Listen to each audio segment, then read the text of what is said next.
এই ভিডিওতে আমি নেটফ্লিক্সে মুক্তি পাওয়া আরিয়ান খান পরিচালিত নতুন web series bats of Bollywood নিয়ে কথা বলবো। ব্যাটস অফ বলিউড সিরিজটার হিরো হচ্ছেন আসমান সিং, যে চরিত্রে লাক্স অভিনয় করেছেন।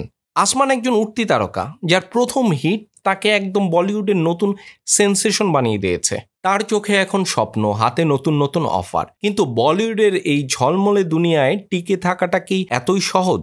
আসমানের এই জার্নিতে তার সাথে জড়িয়ে পড়ে আরও কিছু গুরুত্বপূর্ণ ক্যারেক্টার। তাদের মধ্যে অন্যতম হলো সুপারস্টার অজয় তালোয়ার, যে চরিত্রে ববি দেওয়াল আছেন। তার মেয়ে কারিশমা তালোয়ার, সেও এই গল্পে একটা গুরুত্বপূর্ণ ক্যারেক্টার।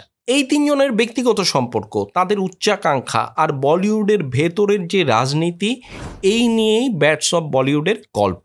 এই সিরিজটি মূলত দেখায় একজন আউটসাইডার কিভাবে বলিউডের ইনসাইডারদের দুনিয়ায় নিজের জায়গা করে নিতে চায়। এই পথে তাকে কি কি বাধার সম্মুখীন হতে হয়, কোন কোন জায়গায় তাকে আপোস করতে হয়, আর কিভাবে সে সিস্টেমের অংশ হয়ে ওঠে, সেই জার্নি। তবে এই জার্নিতে কিছু টুইস্ট আছে যা আপনারা শেষ পর্যন্ত দেখলেই বুঝতে পারবেন। সিরিজের নামটা কেন এমন, সেই রহস্যটাও একদম শেষে বোঝা যায়।